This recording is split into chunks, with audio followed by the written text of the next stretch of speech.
मुखे बोलवी सद्गुरु बुद्धिदाता अहं भारहा वागवी कोणमाता जडो भावना रामदासी सदाती नमस्कार त्या ब्रह्मचैतन्यमूर्ती सद्गुरुनाथ महाराज की जय. श्रीराम समर्थ.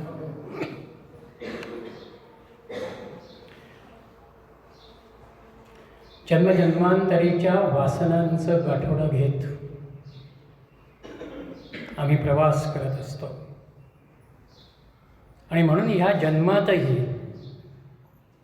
त्याच वासनांना त्याच विषयांना घेऊन आमचं वावरणं असतं.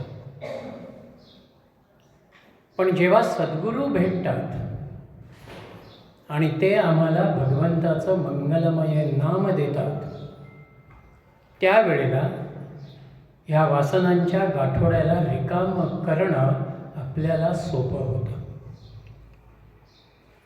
कारण आमच्या वासना सूक्ष्म आहेत आणि वासना जर सूक्ष्म असतील तर त्या सूक्ष्म वस्तूला मारायलाही तसंच सूक्ष्म शस्त्र आपल्याजवळ असणं महत्त्वाचं आहे.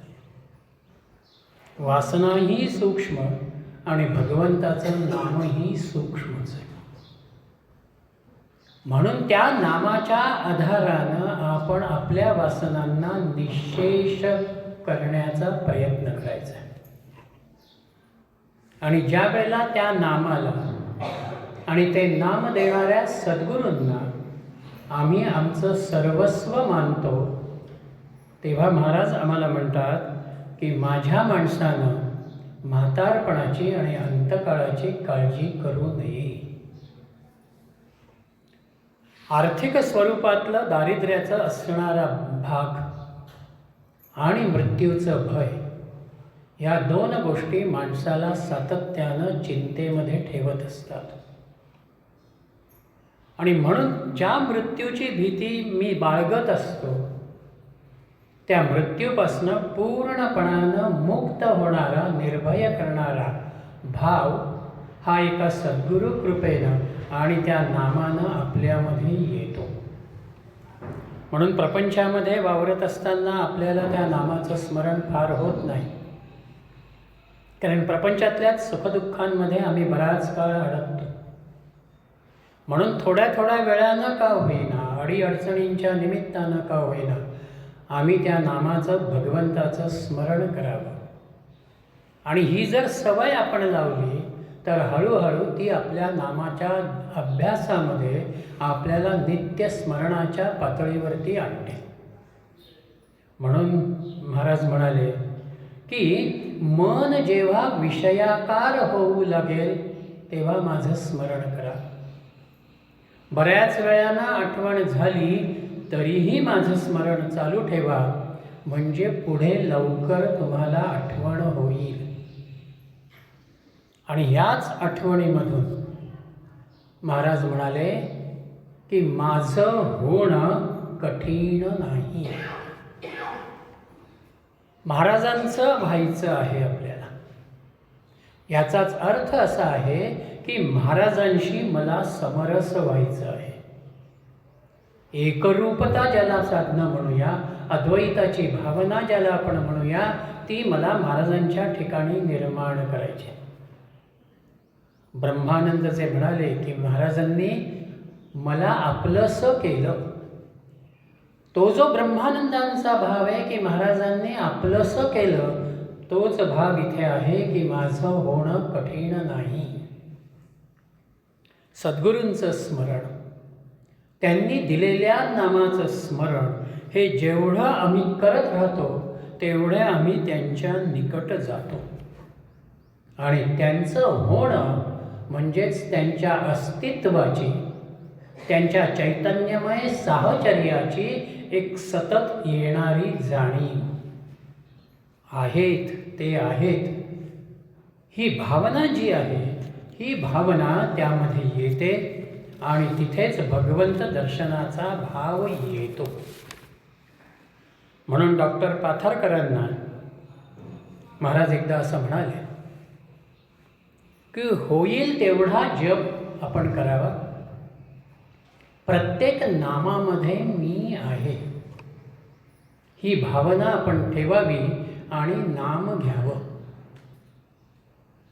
त्यामुळं महाराजांचं हे सांगणं डॉक्टर पाथरकरांनी पुढे आपल्या व्यवहाराला, नित्याच्या क्रमाला ते लावलं.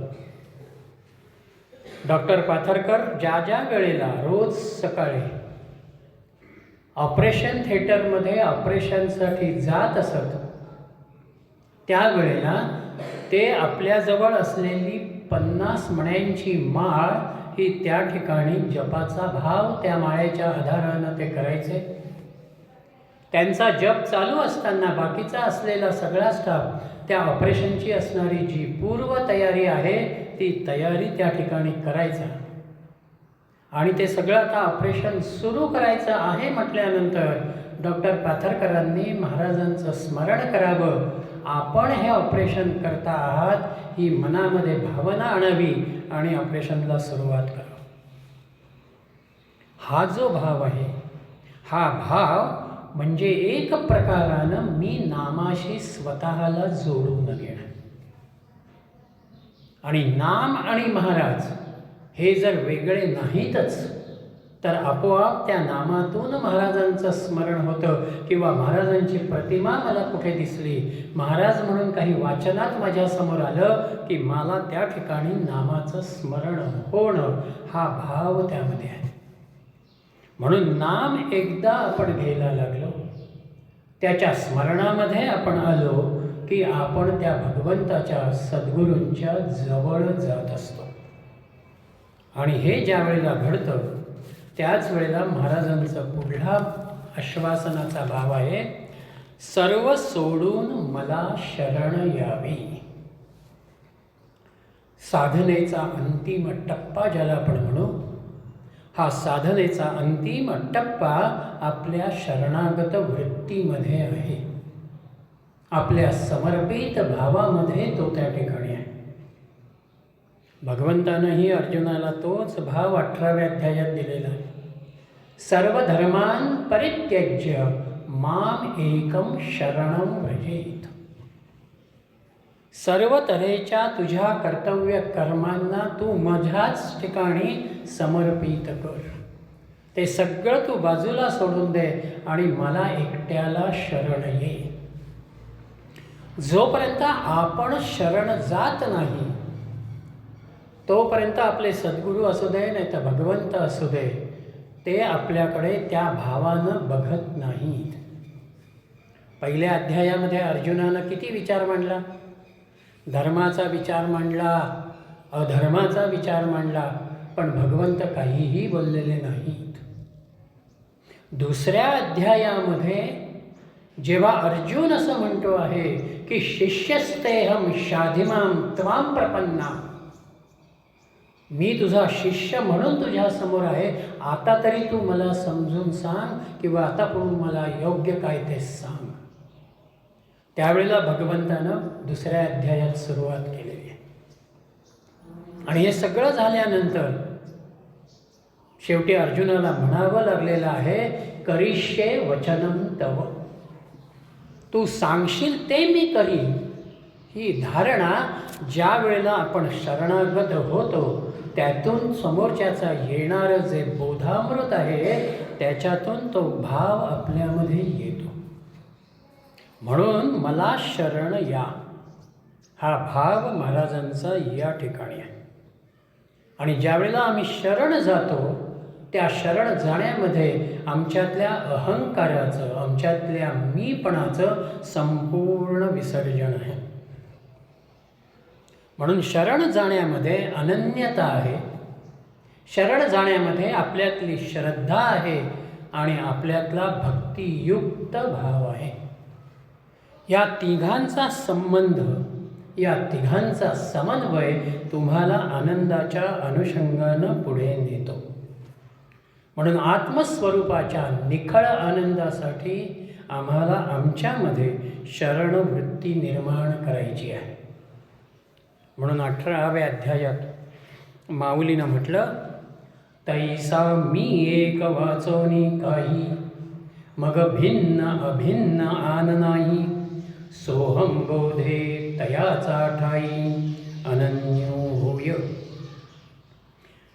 तैसा मी एक वाचोनी काही, माझ्याशिवाय स्वरूपतः भिन्न असं दुसरं काहीही नाही, ही भावना आपल्या अंतःकरणामध्ये निर्माण करणं आणि त्याच अखंड स्वरूपाचं आपण चिंतन करणं, हा भाव म्हणजे आपण त्या भगवंताशी एकरूप होणं आहे. आणि पुढे माऊलीनं म्हटलं, पैया पुलेनी भेदे वीण, माझे जाणोनी एकपण, तयाची नाव शरण मज येणे गा. आपल्या भेदा वाचून म्हणजे एक प्रकारानं जीवरूपानं आपण न राहताना तोच एकमात्र आहे, या एकात्म भावनेवरती येणं, आत्मत्वानं ते जाणणं, याला खऱ्या अर्थानं शरण येणं म्हणतात. स्वप्नातही आपणच असतो, जागेपणीही आपणच असतो आणि सुषुप्तीतही आपणच असतो, कुठेही बदल नाही आहे. तसं अनेकपणानं न वावरताना एकत्वाच्या भावनेनं राहणं, हा एकरूपतेचा भाव, सच्चित आनंदाचा भाव त्या शरणागत वृत्तीमधून येतो. म्हणून सगळं सोडा, तुमचा लौकिक सोडा, लौकिकातलं मिळालेलं काही असू द्या ते तुम्ही बाजूला करा, तुमच्यातल्या देहबुद्धीतून तुम्ही बाहेर पडा आणि माझ्याजवळ या. ही भावना सद्गुरूंची शिष्याला अनुलक्षण आहे. म्हणून जे जे सोडणं आहे ते ते आपण सोडावं. ज्याची खरोखर मला आवश्यकता नाही त्या सगळ्याला मी बाजूला करावं आणि तुम्ही एकमात्र माझे सांभाळ करते आहात. त्वमेव माता च पिता त्वमेव, त्वमेव बंधुः सखा त्वमेव, त्वमेव विद्या मम सर्व देव. माझ्यामधलं असलेलं सगळं मी तुम्हीच आहात, ही भावना आपल्यामध्ये आणणं म्हणजेच तुम्ही माझे सर्व काही आहात. आणि तुम्ही माझे सर्व काही आहात म्हणणं म्हणजेच आपण त्यांच्या स्वाधीन होणं. आणि ज्या वेळेला आम्ही स्वाधीन होतो त्याच वेळेला खऱ्या अर्थानं आत्मानंदाचा असलेला भाव हा आपल्यामध्ये सिद्ध होतो. शरण जाणं म्हणजे आश्रयाला जाणं. विभीषण रामाला शरण गेला म्हणजेच तो रामाच्या आश्रयाला आला आणि रामाच्या आश्रयाला आल्या कारणानं त्याला खऱ्या अर्थानं एका आनंदाची अनुभूती मिळाली. मारीचालाही रावणानं तेच सांगितलेलं होतं. तू माझ्या सांगण्याप्रमाणे वागणार असलास तर ठीक आहे, नसेल तर मी तुला मारतो. मारीचानं हा विचार केलेला आहे की रावणाच्या बाणानं मरण्यापेक्षा रामाच्या बाणानं मरणं माझ्यासाठी महत्त्वाचं आहे. आणि म्हणून तो मारीच तिथे मायावी रूपाला जायला तयार झालेला आहे. म्हणून भगवंत हे आमचं अंतिम प्राप्तव्य आहे, ते मुक्कामाचं आमचं स्थान आहे. म्हणून संसाराला शरण जाण्यापेक्षा दृश्याच्या पातळीवरच्या माणसांना शरणागत होण्यापेक्षा आम्ही एका भगवंताला सद्गुरूंना शरणागत व्हावं. म्हणजे जे मिळायचं आहे ते निश्चितपणानं मिळतं आणि जे कल्याणाचं आहे तेही त्या ठिकाणी साधलं जातं. आणि म्हणून विवेक आणि श्रद्धा यांच्यामधून आमची जी क्रियाशक्ती आहे त्या क्रियाशक्तीला एक समर्पणाची भूमिका आम्हाला द्यायची आहे. म्हणून ही शरणागती जर येत असेल तर ती नामस्मरणानं येते. जे भगवंताचं नाम मी घेतो तोच माझ्या जीवनाचा सर्वस्वाचा भाव आहे, ही भूमिका त्या नामामधून माझ्यामध्ये येते. म्हणून नाम जे आहे ते मला शरणागत व्हायला शिकवतं. ते नाम माझ्यातल्या विवेकाला वृद्धिंगत करतं. ते नाम मला देहबुद्धीच्या आणि विषयांच्या अनुषंगानं वैराग्य वृत्तीकडे नेतं. म्हणून त्या नामाच्या आधारानं सद्गुरूंना आपण शरणागत व्हावं. ही शरणागती जी आहे ही शरणागती कायिक, वाचिक आणि मानसिक तीनही पातळींवरती आहे. मनातही मला कुठला विषय नको आहे, वाणीच्या द्वाराही मी त्या विषयांचा विचार करू नये किंवा कृतिशीलतेच्या पातळीवरती मी विषयांच्या अधीन होऊ नये. म्हणून जी वृत्तीतली सूक्ष्म वासना आहे, मन ज्या वासनांच्या आधारानं वारंवार विचलित होतं आहे, त्या वासनेला जर मला बाजूला करायचं असेल तर तिथे साधनेमधून, नामामधून एक शरणागत भाव माझ्यामध्ये मला विकसित करायचा आहे. म्हणून हे जे नाम आहे हे नाम दोन अंगानं आपल्याकडे काम करतं. एक आहे आपण वाणीनं नाम घेतो म्हणजे देहाचा संबंध आहे. म्हणून ज्या देहाचा संबंध येतो त्या देहाशी हे नाम जोडलं जातं. तुम्ही नामाला बसता, तुम्ही नाम घेता, हा देहाचा स्थूलात्वाचा भाव तिथे आहे. आणि ते नाम भगवंताचं आहे, ते मला अंतरंगामध्ये वळवतं. म्हणून एक प्रकारानं भगवंताशी चिकटलेला सूक्ष्मत्वाचा भावही नामामध्ये आहे. म्हणून स्थूल आणि सूक्ष्म दोघांशी संबंध ठेवणारं आणि दोघांवरती परिणाम करत दोघांनाही शुचिर्भूत करणारं नाम आमच्यासाठी महत्त्वाचं आहे. म्हणून त्या नामाच्या आधारानं महाराजांचा भाव आहे की सर्व सोडून मला शरण यावे. शरणागतीच्या संदर्भात महाराज एका ठिकाणी असं म्हणालेले आहे की शरणागती म्हणजे भगवंताला दत्तक जाणे. मी ज्या वेळेला आत्ताच्या असलेल्या माझ्या कुटुंबातून अन्य कुटुंबामध्ये दत्तक म्हणून जात असतो त्यावेळेला माझं हे सगळं सुटतं. आणि ज्याच्याकडे मी दत्तक जातो त्याचाच सगळं नाव कुळ गोत्र तो सगळा भाग मला येतो. स्त्री ज्या वेळेला विवाह करते त्यावेळेला आत्तापर्यंतचं असलेलं वडिलांकडचं जे काही आहे ते सगळं तिचं सुट्टं आणि पतीच्या अनुषंगानं येणारा सगळा व्यवहार तो भाव तिच्यामध्ये येतो. म्हणून मी भगवंताला शरण गेलो, मी महाराजांना शरण गेलो, आता माझं काहीही नाही. आता त्यांचं जे आहे त्याच अनुषंगानं मला राहायचं आहे, ही भावना माझ्या मनामध्ये मी आणणं हा शरणागत वृत्तीचा भाव आहे. म्हणून ब्रह्मानंद असं म्हणाले की गुरूंनी दिलेल्या नामामध्ये विवेक आहे, वैराग्य आहे, शरणागती आहे आणि आज्ञापालन आहे. एका गुरुदत्त नामामध्ये हे चारही भाव येतात. माझ्यातल्या सत्सत विवेक बुद्धीचं जागरण होतं, माझ्यातल्या वैराग्य वृत्तीला पोषकता येते, माझ्यामध्ये आज्ञापालनाचा भाव येतो आणि माझ्यामध्ये शरणागती येते. आणि ही शरणागती आली की ते नाम अधिक बळकट होतं.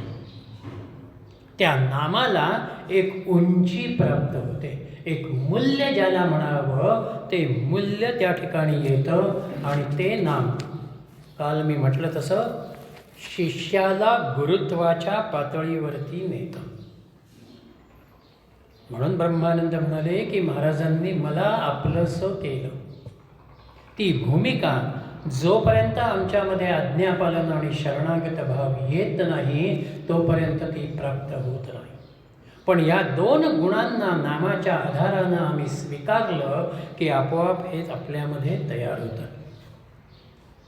वंदनीय बाबांनी शरणागतीच्या संदर्भामध्ये 3 पायऱ्या आपल्यासमोर मांडलेल्या आहेत. पहिली पायरी म्हणजे जगत आणि माझ्या जीवनात जे काही घडतं आहे ते सगळं बरोबर आहे या भूमिकेमध्ये आपण राहणं. हे जे जगत आहे या दृश्यामध्ये वावरत असताना, माझ्या जीवनाकडे व्यक्तिगत अनुषंगानं बघत असतानाही जे काही घडतं आहे त्याच्याविषयीचा कोणताही विकल्प माझ्यामध्ये मी निर्माण न करणं. हे असं न घडताना हे असं घडलं असतं तर बरं झालं असतं हाही विचार मनामध्ये न आणणं हा पहिल्या पायरीचा भाग आहे. दुसऱ्या पायरीवरती माझ्यातलं असणारं जे कर्तेपण आहे ते कर्तेपण पूर्णपणानं लंगडं आहे, त्याच्यामध्ये काहीही आधार नाही, ही भावना मी निश्चित करणं आहे. आणि तिसरी पायरी म्हणजे मला जे काही माझं कर्तृत्व दिसतं आहे, समाज मला जे काही चांगलं म्हणतो आहे, मान देतो आहे, या सगळ्या मान आणि सन्मानाचा भाग म्हणजे त्यांचं कर्तृत्व आहे. मी निमित्त मात्र आहे, हे सगळं त्यांचंच आहे. तुझी या सत्तेने तुझे गुण गाऊ. अरे तुझी सत्ता आहे म्हणून आम्ही बोलतो आहोत. तूच जर ती सत्ता काढून घेतली तर ही वाणी काहीही करू शकत नाही. म्हणून एक प्रकारचा कर्तृत्वाचा भाग, मीपणाचा भाव, अहंकाराचा भाग हा सगळा मला बाजूला करायचा आहे. म्हणून महाराजांना शरण जाणं म्हणजे आपण आपलं सर्वस्व त्यांना अर्पण करणं आहे आणि त्यांच्यावरतीच या जीवनाचा सगळा भाग सोपवून देणं आहे. आणि हे ज्या वेळेला आपण सोपवतो त्यावेळेला आपोआप आपलं मनही त्यांच्या ठिकाणी नतमस्तक होतं. मनाला न मन अवस्थेमध्ये आम्हाला जर आणायचं असेल तर तिथे आमच्यामधलं नमन हे शरणागतीमधून येतं, लीनतेच्या अनुषंगानं येतं. आणि म्हणून खरा परमार्थ कुठे असेल तर तो शरणागत वृत्तीमध्ये आहे. आपल्यापैकी अनेकांना कल्पना आहे वंदनीय तात्यासाहेब केतकर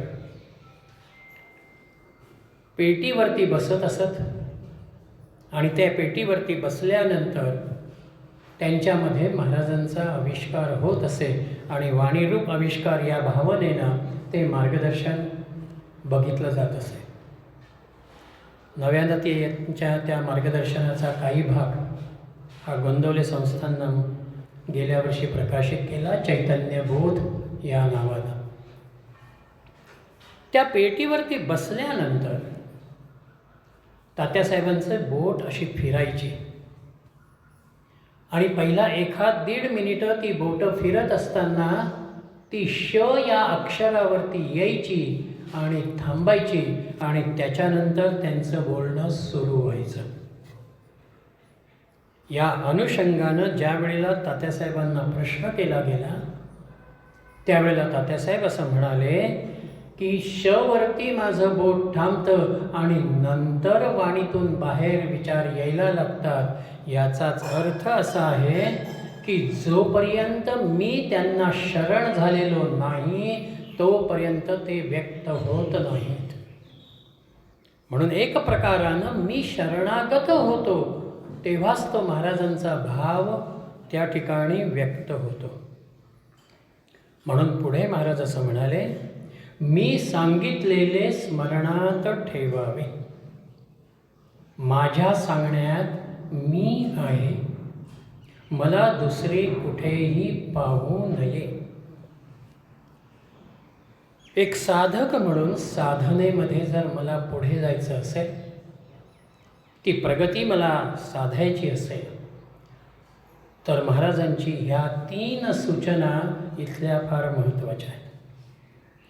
मी सांगितलेलं स्मरणात ठेवणं हा पहिला भाग.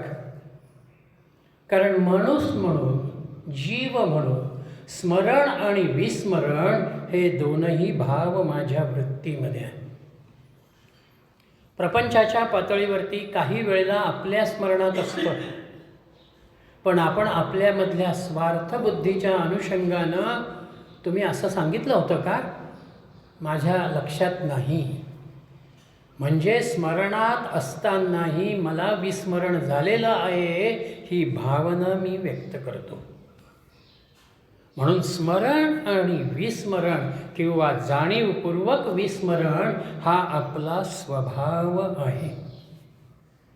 म्हणून महाराज म्हणाले की मी सांगितलेलं स्मरणात ठेवा. महाराजांनी आम्हाला काय सांगितलं? नामात राहा, करते पण रामाला द्या. हे वारंवार महाराज आम्हाला सांगतायत. 365 प्रवचनांमध्ये सातत्यानं हे सूत्र तुम्हाला महाराजांनी मांडलेलं दिसून येईल. म्हणून अनुसंधान हा जो भाव आहे त्या अनुसंधानाला अनुलक्षून आपण सातत्यानं नामामध्ये राहायला हवं आहे. प्रपंचाच्या पातळीवरती कर्म करत असताना तुम्ही कर्म करता आहात, माझ्याकडून करवून घेता आहात, या भावनेनं आपण राहावं. म्हणजे आपोआप तिथे राम करता ही भावना आपल्यामध्ये येते, ती त्या अनुषंगानं येते. जर त्यांनी सांगितलेलं नाम आणि त्यांनी सांगितलेलं राम करता ह्या दोनही गोष्टींना आपण स्मरणामध्ये ठेवलं, ती आठवण नित्य 24 तास माझ्यासमोर सातत्यानं राहिली, तर माझ्या सांगण्यात मी आहे. व्यवहाराच्या पातळीवरतीही आपण असं म्हणतो की मी सांगतोय, मी करतो आहे. इथे महाराजांचा भाव लक्षात घेतला तर महाराज सांगता आहेत, म्हणजे जो कोणी सांगतो आहे त्याचा अधिकार, त्याचा अभ्यास, त्याचा अनुभव या तिघांचा विचार इथे आहे. म्हणून महाराज ज्या वेळेला मला सांगता आहेत त्यावेळेला त्यांच्या साधनेतून त्यांनी जे आत्मसात केलेलं आहे, ज्याचा अनुभव त्यांनी घेतलेला आहे, तोच आधार त्यांच्या सांगण्यामध्ये माझ्याही कल्याणासाठी आहे. म्हणून माझ्यातला अहंकार जावा, माझ्यातला स्वार्थ जावा, माझ्यातल्या देहबुद्धीचा भाव निघून जावा, ही कळकळ महाराजांच्या सांगण्यामध्ये आहे. म्हणून त्या नामाला, त्या रामाच्या कर्तेपणाला यासाठी महत्त्व आहे. आणि जसं वडीलधाऱ्या मंडळींच्या सांगण्याला व्यक्तिगत जीवनामध्ये किंवा पारिवारिक जीवनामध्ये आपण सगळेच महत्त्व देतो, तशाच रीतीनं आध्यात्मिक साधनेमध्ये सद्गुरू जे आहेत ते सद्गुरू आपल्या कल्याणाच्या वडिलकीच्या अनुषंगानं सांगत असतात. म्हणून महाराजांच्या सांगण्याला काही एक वजन आहे. आणि त्या वजनामधूनच महाराजांचा तिसरी सूचना आहे, मला दुसरे कोठे पाहू नये. आपण महाराजांना कुठेही अन्यत्र त्यांच्या अनुषंगानं विचारच करू नये. एक नाम एके नाम ही जी भावना आहे, हीच भावना त्या नामाच्या अनुषंगानं आपल्यामध्ये असायला हवी. एक लहान मुलगा होता, महाराजांच्याकडे नेहमी यायचा, महाराजांच्या जवळ बसायचा. एक दिवस तो महाराजांना असं म्हणाला, महाराज, मला इतर देव काही आवडत नाहीत, मला आपणच एकमात्र देव आहात. आता आपण मला भेटलात, मी आपल्याजवळ नित्य येतो आहे, मग नामाची काय गरज आहे?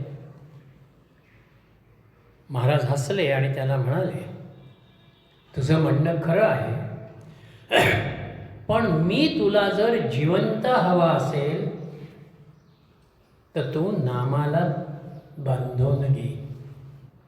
तू नामाला अजिबात सोडू नकोस, कारण नाम हाच माझा प्राण आहे.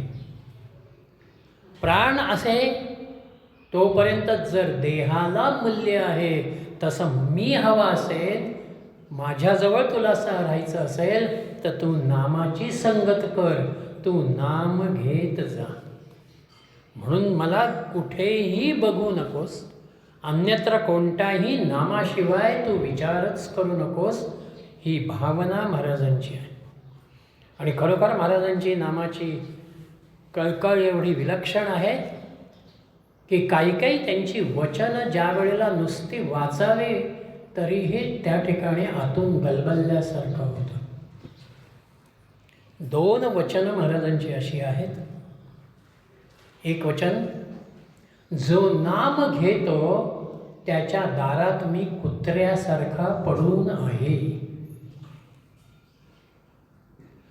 त्या कुत्र्यानं जसं मालकाच्या अनुषंगानं काळजीचा भाव ठेवावा, त्या मालकाला सांभाळणारी भूमिका ठेवावी, तशी भूमिका महाराजांची तुमच्या माझ्यासाठी आहे.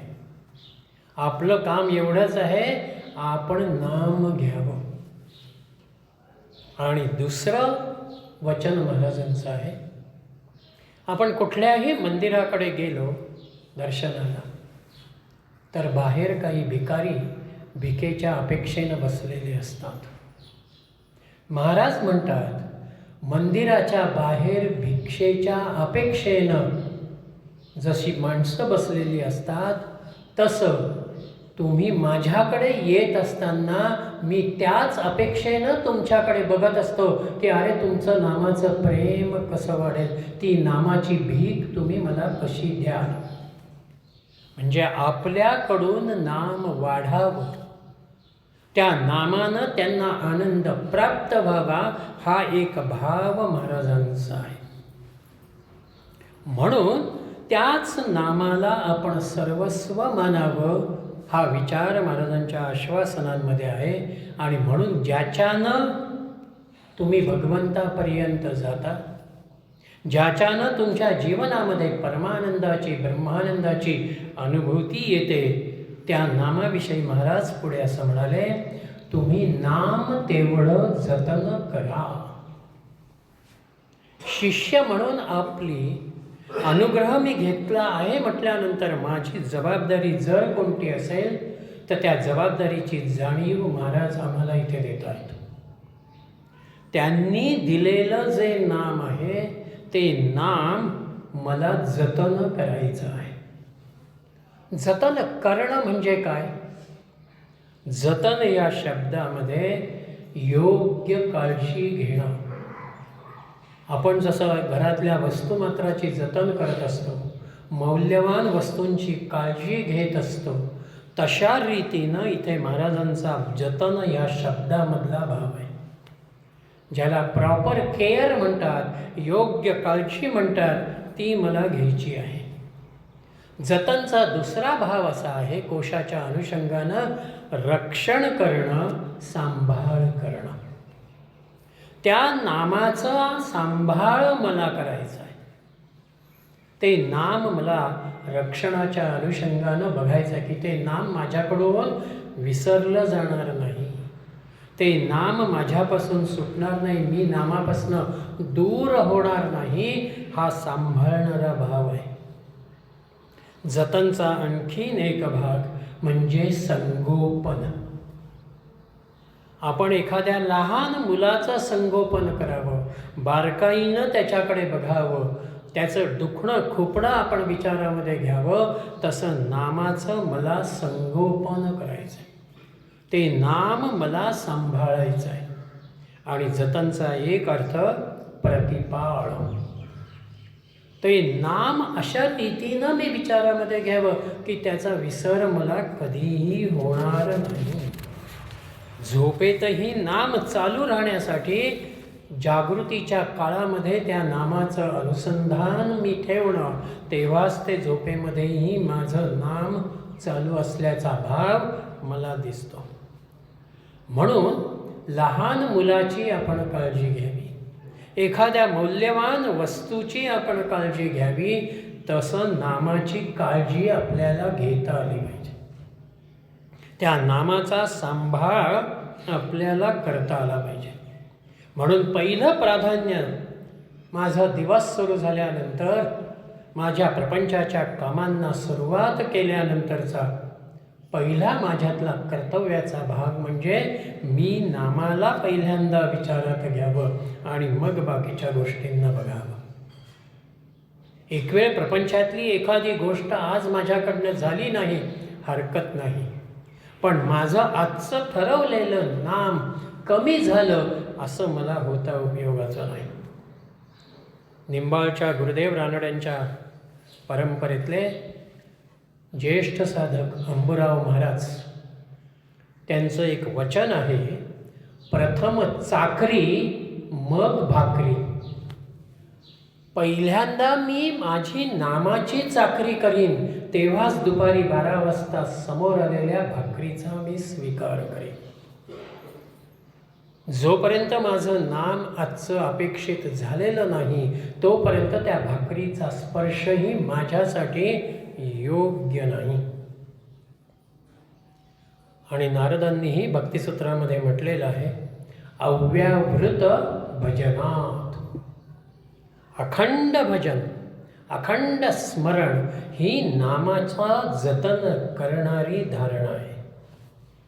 म्हणून सुरुवातीच्या काळात आपलं नामस्मरण अल्पकाळ असेल, पण त्या अल्पकाळाला हळूहळू का होईना वाढवणारा भाव हा आपल्यामध्ये येणं, हेच नामाचं जतन आहे. ती नामाची उत्कटता आपल्यामध्ये निर्माण करणं आहे. म्हणून मी अनेक वेळेला म्हणतो की आम्ही आमचे देहाच्या अंगानं असणारे वाढदिवस दरवर्षी साजरे करतो, पण आम्ही असा कधी विचार केला आहे, गेल्या वर्षीपेक्षा यावर्षी माझं नाम मी किती वाढवलं? मला बँकेमध्ये इन्क्रिमेंट ज्या महिन्यामध्ये आहे, त्या इन्क्रिमेंट जर त्या महिन्यामध्ये मिळालं नाही तर लगेच मी आमच्या HR डिपार्टमेंटला संपर्क करणार आणि माझं इन्क्रिमेंट का रिलीज झालं नाही म्हणून विचारणार. मग नामाचा भाव माझ्यामध्ये का वाढू नये? आणि आणखीन एक अवघड प्रश्न आपल्या प्रत्येकासमोर मी ठेवतोय, कारण त्या प्रश्नाचा विचार मधल्या एका काळात माझ्यासमोरही ठेवला गेला, म्हणून मी त्याच्याकडे अंतर्मुख झालो. आम्हाला आमचे लग्नाचे वाढदिवस लक्षात असतात, आमचे वाढदिवस लक्षात असतात, आमच्या मुलाबाळांचे वाढदिवस लक्षात असतात. आणखीन काय, कुठे काय सन्मान मिळतं तेही आमच्या लक्षामध्ये असतं. अलीकडेच आपण बघितलं असेल, या आठवडाभरामध्ये कोरोनाच्या काळामध्ये ऑक्सिजन मिळत नव्हता आणि 5 वर्षांनी त्याच कोरोनाच्या तारखेला आम्हाला गॅस मिळत नाही. लोकांचं स्मरण एवढं तीव्र आहे. हे सगळं असताना आपल्यासमोर प्रश्न माझा आहे, मी ज्या दिवशी महाराजांचा अनुग्रह घेतला ती तारीख किंवा ती तिथी माझ्या खरोखर स्मरणात आहे का?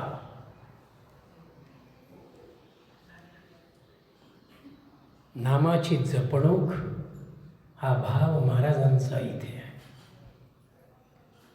मला माझ्या अनुग्रहाची, स्मरणाची जाणीव असायला हवी आहे की अरे इतके वर्ष मला अनुग्रह घेऊन झाला, मी माझ्या नामसाधनेमध्ये किती प्रगती केलेली आहे.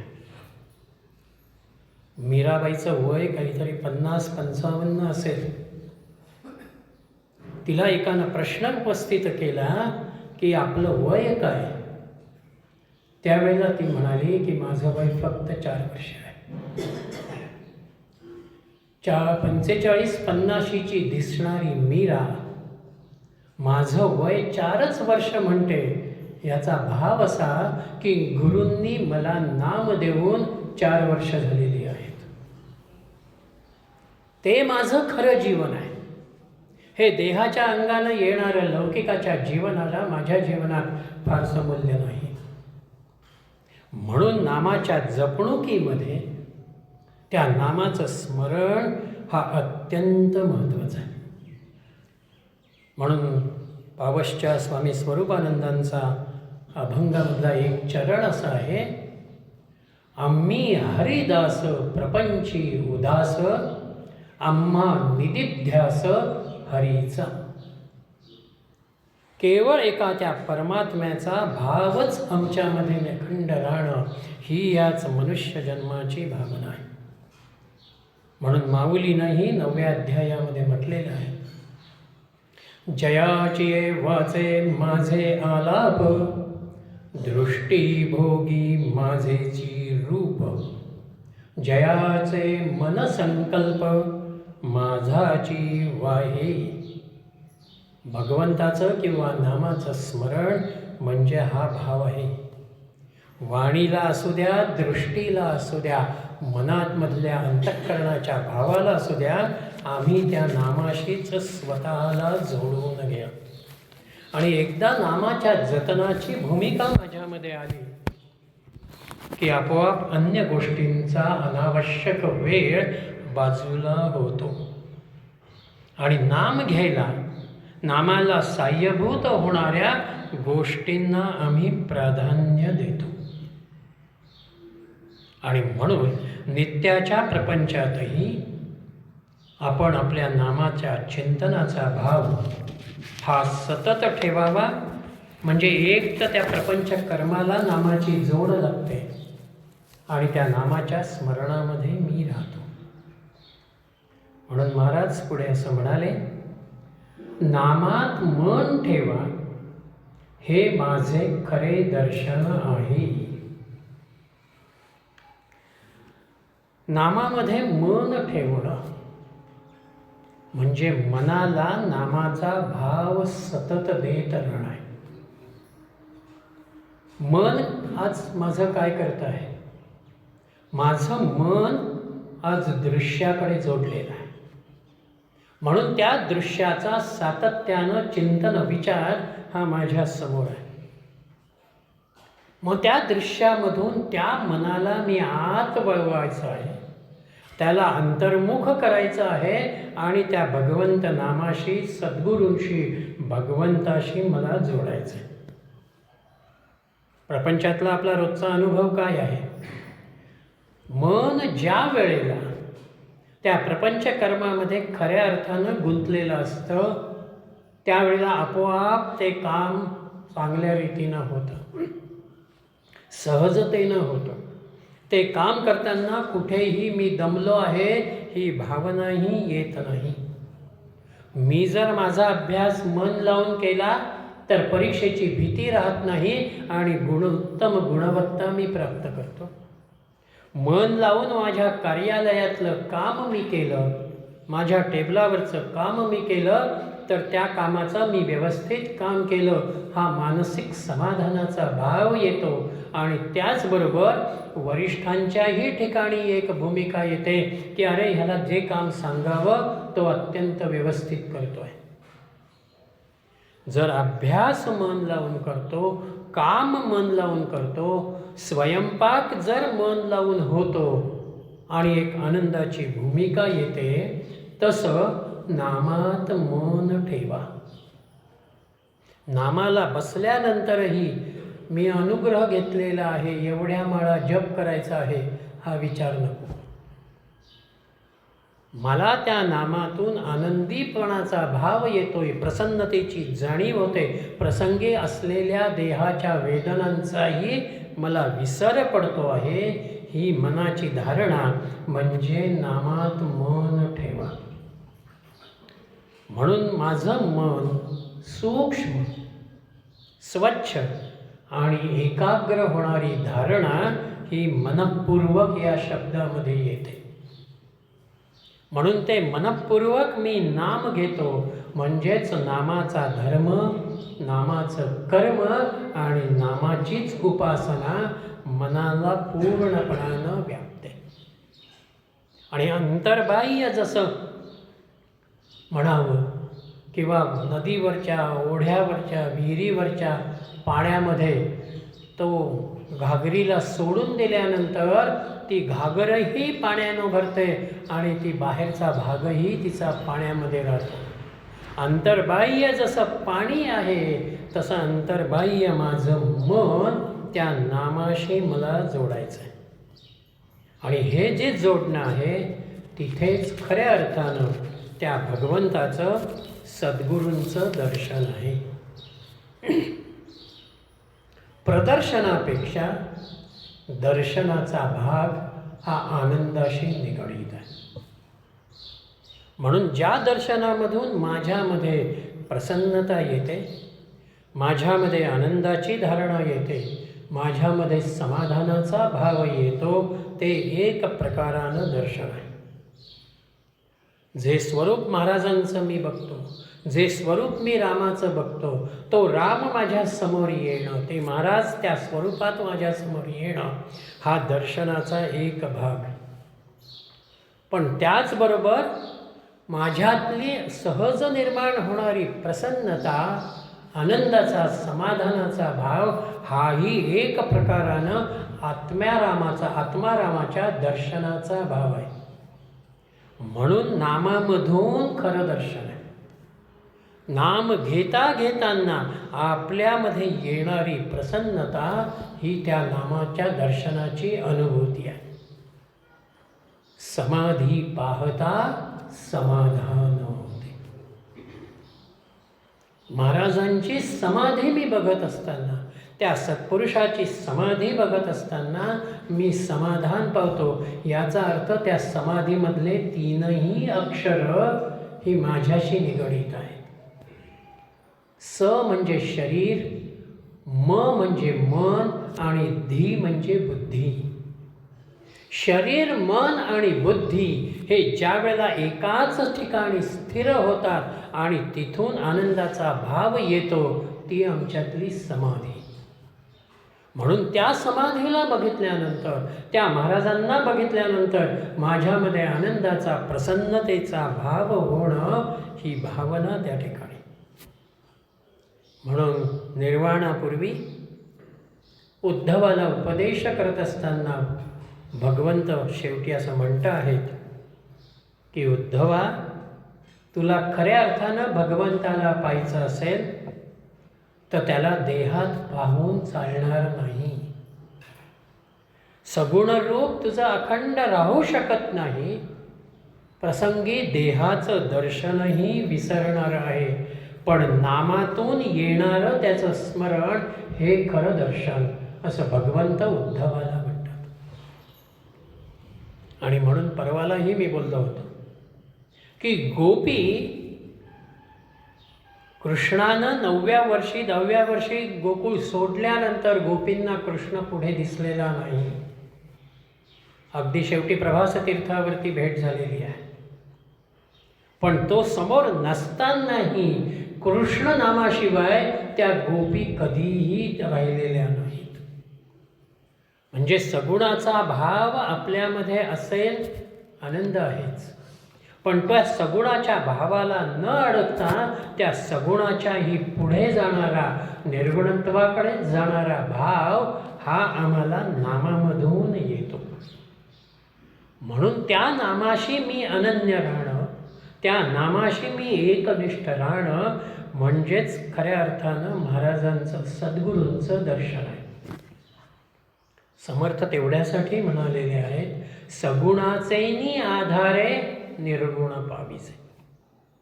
कारण सगुण केवळ एका मर्यादेमध्ये राहणार आहे, पण निर्गुण ह्या चराचरातल्या वस्तुमात्राला व्यापलेलं आहे. म्हणून त्या वस्तुमात्रामधल्या परमात्म तत्वाला प्राप्त करणारी, त्याला अनुभवणारी, त्याला बघणारी दृष्टी म्हणजे दर्शन आहे. आणि म्हणून खऱ्या दर्शनाची अनुभूती, नित्यत्वाचा अनुभव हा नामाच्या अनुषंगानं येतो. म्हणून गुरुदेव रामानंदचे गुरु भावसे बुंदीकर एका ठिकाणी असं म्हणता आहे की नाम हे जीवनाच्या मुळाला पोचलं पाहिजे. म्हणजेच आत्म्याला जाऊन ते पोचावं, आणि त्या आत्म्याला ते पोचल्यानंतर त्या आत्म्याला, आत्मारामाला ते जागं करतं.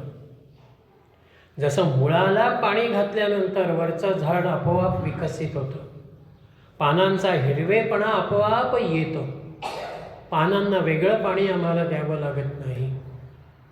तसं नामस्मरणानं आमचं समग्र जीवन बहरून जातं. म्हणून ते नाम, त्या नामामध्ये आपण आपलं मन ठेवावं आणि महाराजांचं दर्शन तिथे घ्यावं. रात्रंदिवस असं चित्तात आणावं की मी तुम्हाला शरण आहे, मला शरण व्हायला शिकवा. रात्रंदिवस 2 शब्द महाराजांनी वापरले. याचाच अर्थ अखंड जागृती. भागवताच्या दशमस्कंधामध्ये भगवंत ज्या वेळेला जन्माला येत होते, त्यावेळेला त्या गर्भस्थ अवस्थेमधल्या भगवंताची स्तुती देवतांनी केलेली आहे. त्या स्तुतीमध्ये त्या देवता असं म्हणत आहेत, त्वां शरणं प्रपन्नाः, आम्ही आपल्याला शरण आलेलो आहोत. अशा सगळ्या देवता गर्भस्तुतीमध्ये भगवंताला म्हणत आहेत. इथे 2 शब्द भागवतानं आम्हाला दिले, शरणं प्रपन्नाः. शरण याचा अर्थ भगवंताच्या चरणाखाली माझं मस्तक मी ठेवलं, हा शरणागत भाव आहे. आणि प्रपन्नाः म्हणजे भगवंताचे चरण मी घट्ट धरलेले आहेत, मी त्याला आता सोडत नाही.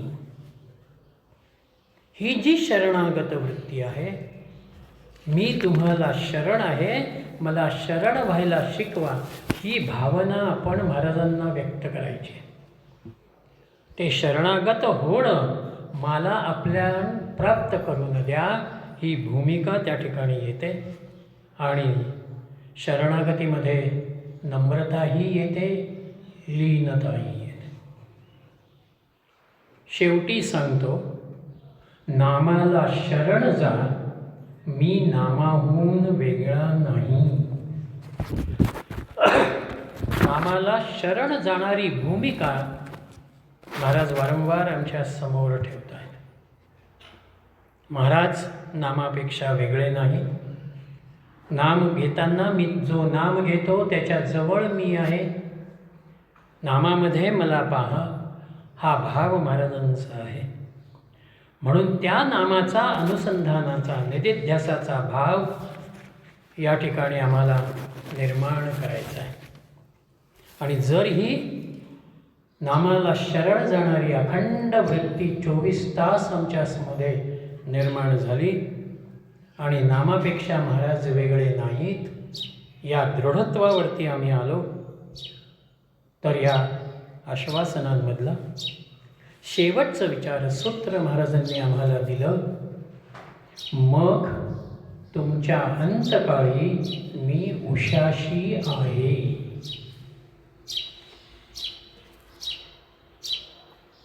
माणसानं म्हातारपणाची आणि अंतकाळाची काळजी करू नये असं सुरुवातीला म्हणणारे महाराज, अंतकाळी मी उशाशी आहे.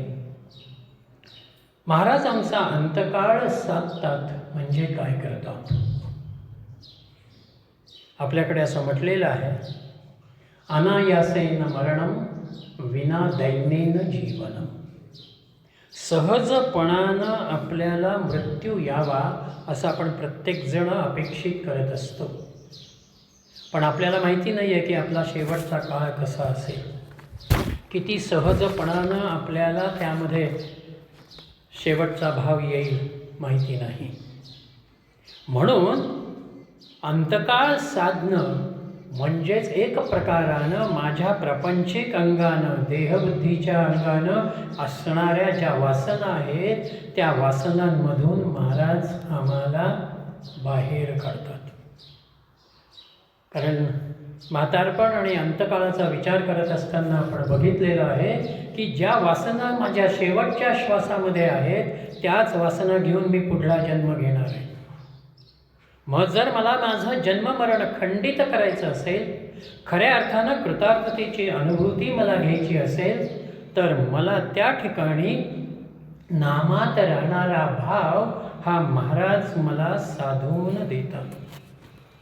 म्हणून अंतकाळी महाराज माझ्या उशाशी आहेत याचा अर्थ आता हे भाड्याचं घर मला सोडायचं आहे आणि माझ्या मालकीच्या घरामध्ये मला जायचं आहे. ही भूमिका आपल्यामध्ये महाराज निर्माण करतात. म्हणून हा जो अंतकाळ साधना आहे तो आमच्या देहाचा अंतकाळ आहे, आमच्यामधल्या विकारांचा अंतकाळ आहे, आमच्यामधल्या वासनांचा अंतकाळ आहे. आणि हे कार्य फक्त एक सद्गुरू करू शकतो. सद्गुरूंनी दिलेल्या नामानंच आम्हाला ते साध्य होतं. सहजतेनं हा देह मी सोडतो आहे या वृत्तीवरती आपण येतो आणि आपुले मरण पाहिले म्या डोळा अनुपम सोहळा दाखला तो.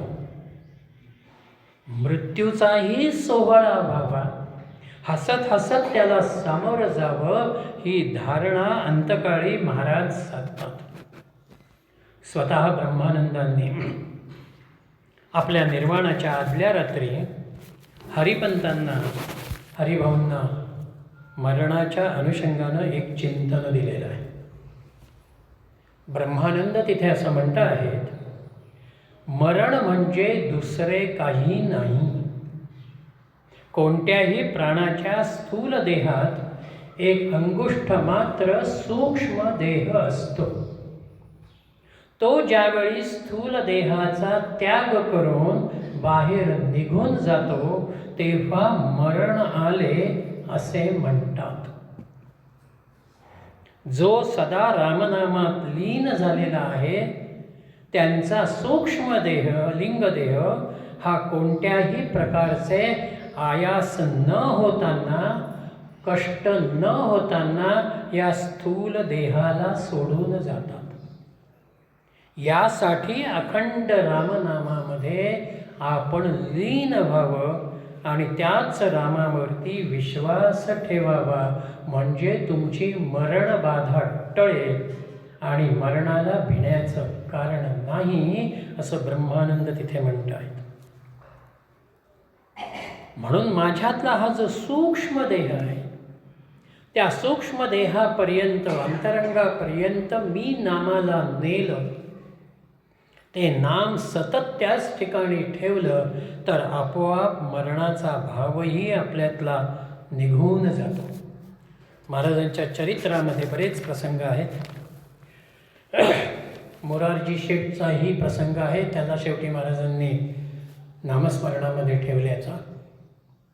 त्याचबरोबर कराडच्या आबाजी पंतांचा अंतकाळ आहे, बाळकोबा परिचारकांचा अंतकाळ आहे, वासुदेव फडक्यांचा अंतकाळ आहे. या प्रत्येक ठिकाणी महाराजांनी त्यांना सहजतेनं त्यामधून पुढे नेलेलं आहे. महाराज तिथे उपस्थित राहिलेले आहेत आणि म्हणून महाराजांनी आमचा अंतकाळ साधणं म्हणजे आम्हाला त्या वृत्तीवरती येणं. म्हणून अंतकाळी महाराज उशाशी आहे. याचा अर्थ असा आहे, जसं झोपायला आपण सगळेजण उशी वापरतो, तसं आमच्या डोक्याजवळ महाराज आहेत. याच्यामध्ये दोन भाव येतील. महाराज माझ्या उशाशी आहेत म्हणजेच महाराजांच्या मांडीवरती, त्यांच्या चरणावरती मी डोकं ठेवलेलं आहे आणि तिथेच नाम घेत माझा शेवटचा श्वास होणार आहे. या भावामध्ये मी स्वतःला ठेवायचं आहे. आणि दुसरं असं आहे की माझा उशाशी महाराज आहेत. मस्तकाचा भाग काय आहे?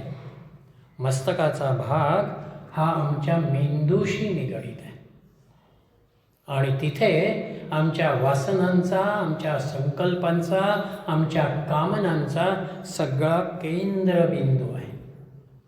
मग ज्या मस्तकामध्ये माझ्या विषयवासना, विकार, विचार सगळे काही आहेत, तेच माझं मस्तक जर मी महाराजांच्या मांडीवरती ठेवलं, महाराज त्या मस्तकाच्या जवळ राहिले, तर आपोआप नामाचाच विचार माझ्या मनामध्ये राहील, माझ्या मेंदूच्या पातळीवरतीही त्याचंच स्मरण राहील आणि त्या नामामधून मी खऱ्या अर्थानं पुढे जाईल. वंदनीय तात्यासाहेब केतकरांच्या ज्या आठवणी आहेत, चरित्र जे आहे, त्यामध्ये त्यांच्या दिनक्रमाचा एक भाग आलेला आहे. त्यामध्ये असं लिहिलेलं आहे की रोज रात्री झोपण्यापूर्वी आपल्याच गादीवरती बसत तात्यासाहेब 2 छोट्या माळा जप त्यावेळेला करत. तो जप झाल्यानंतर जी उशी होती त्या उशीला ते त्या ठिकाणी डोकं टेकवत आणि झोपी जात. त्यांची ही कार्यपद्धती बघितल्यानंतर एक दिवस एकाने त्यांना असं म्हटलं की आपण उशीवरती डोकं ठेवून नमस्कार करता आणि मग झोपता, याचं कारण काय? तिथे वंदनीय तात्यासाहेब असं म्हणालेले आहेत की महाराज माझ्या उशाशी आहेत याची अखंड जाणीव मला राहावी म्हणून त्या उशीवरती त्यांचे चरण आहेत या भावनेनं मी त्या उशीला नमस्कार करतो आणि मी तुमच्या चरणावरतीच रात्रीची विश्रांती घेतो आहे ही भावना व्यक्त करतो आणि मी झोपी जातो. या भावामुळं जे नित्य आपल्या उशाशी आहेत, जे नित्य आपल्या सन्निध आहेत, त्या सन्निधतेच्या अनुषंगानं महाराजांच्या अखंड स्मरणाचा आणि त्याबरोबर त्यांच्या असलेल्या अस्तित्वाचा, जाणीवेचा भाग हा अखंड आपल्यामध्ये जागा राहतो आणि म्हणून अंतकाळ साधतानाही महाराज माझ्या समोर असतात. आजही काही भक्तांचे अनुभव आहेत की शेवटचा भाव व्यक्त होताना तो श्वास लागल्यानंतरही केवळ एका नामामुळं आणि महाराजांशी समर्पित झाल्यामुळं त्यांना शेवटच्या क्षणी महाराज दिसतात. नाशिकला एक ज्येष्ठ वकील होते, 70-80 70-75 ही घटना आहे. आमच्या वडिलांनी आम्हाला सांगितलेली. उत्तम अशा रीतीची त्यांची वकिली, त्यांची कार्यपद्धती अशी होती. महाराजांशी ते निगडीत होते. सकाळी पहाटे उठून नामस्मरण करावं, नंतर आपलं अन्निक उरकावं. सकाळी 8 ते 10 2च तास फक्त ते पक्षकारांना देत असत. त्यामुळे आजच्या दिवसभरातल्या केसेस कोणत्या आहेत ते बघत असत. 11 वाजता टांग्यामध्ये बसावं आणि कोर्टात जावं आणि कोर्टाचं काम करून 5 वाजता घरी आल्यानंतर दुसऱ्या दिवशीच्या 8 वाजेपर्यंत वकिलाचा कोर्टाचा विषय बंद. आल्यानंतर आंघोळ करावी, संध्याकाळचं अन्निक करावं आणि पुन्हा नामाला बसावं. त्यामुळे वाणीरूप आविष्कारामध्ये मे महिन्यात महाराज नाशिकला येत असत, महिनाभर राहत असत. त्यावेळेला ते त्यांच्याकडेही काही काळ राहत, काही काळ गोखल्यांकडे, गोसी गोखल्यांच्या भावाकडे, पंडितराव गोखल्यांकडे ते राहत असत. असे हे वकील नाममय झालेले. ज्या वेळेला त्यांचा शेवटचा भाव आला, काहीशी ग्लानी आली, त्या ग्लानीतही ते आपल्या कुटुंबियांना असं म्हणाले की अरे महाराज आलेले आहेत, पाट मांडा, रांगोळी काढा, आरतीची तयारी करा. एवढं स्पष्टपणानं ते बोलत होते. आणि त्यानंतर कुटुंबियांनी आरती वगैरे केली. यांनी आडव्या स्थितीमध्येच महाराज मी नमस्कार करतो आणि तुमच्याजवळ येतो असा भाव मुखानं व्यक्त केला आणि डोळे मिटले. मी तुमच्या उशाशी आहे, तुम्ही नाम घ्या. महाराज एकही शब्द त्यांच्या वचनातला असत्यपणानं दाखवणार नाहीत. म्हणून त्या नामामध्ये राहण्याची आत्यंतिक कसोशी माझ्या जीवनामध्ये मला करता आली पाहिजे. गतवर्षी आणि यावर्षी या महाराजांच्या आश्वासनांचा, त्यांच्या प्रेरणेनं आणि त्यांच्याच चिंतन सामर्थ्यानं अंतरंगामध्ये शिरत नामाचा भाव आपल्यासमोर यथाशक्ती आणि यथामती व्यक्त झालेला आहे. हे त्यांचंच आहे आणि त्यांचंच राहील. निमित्त मात्र हा देह आणि त्या देहाच्या द्वारा व्यक्त झालेला विचार. म्हणून आपणा सर्वांच्या प्रेमानं या ठिकाणी येणं झालं. देहबुद्धी सोडावी असं आपण म्हणतो, पण ती देहबुद्धी तितक्या सहजतेनं सुटत नाही. म्हणून त्या देहबुद्धीच्याच पातळीवरती मी असं म्हणेन, इजा बिजा झालेलं आहे तेव्हा तिजा व्हावं, ती रामरायाची, महाराजांची इच्छा. पण शेवटी ह्या वातावरणामध्ये आल्यानंतर खरोखर 8-9 दिवस अत्यंत आनंदामध्ये, प्रसन्नतेमध्ये आणि भक्तिमय वातावरणामध्ये गेले. एक चांगलं कार्य डॉक्टरांनी या ठिकाणी उभं केलेलं आहे. आपल्या स्मरणामध्ये कदाचित असेल, स्थापनेच्या वेळेला परमपूज्य दत्त अण्णा या ठिकाणी आलेले होते. त्यांच्या सत्संगामध्ये ते असं म्हणालेले आहेत की हा परिसर म्हणजे देहूचा डोंगर आहे. तुम्ही तुकाराम व्हा आणि इथे येऊन नाम घ्या. नाम घेण्यानं तो डोंगर जसा नाममय झाला, तसा आपण सगळेजण इथे जेवढं नाम घ्याल तेवढा हा परिसर अधिक नाममय होत जाईल आणि त्या नामाचा आपल्याला आणि आपल्याबरोबर इतरांनाही एक आनंदाचा विलक्षण अनुभव प्राप्त होईल. आणि ते महाराजांनी करावं, कारण महाराज त्यासाठीच आहेत.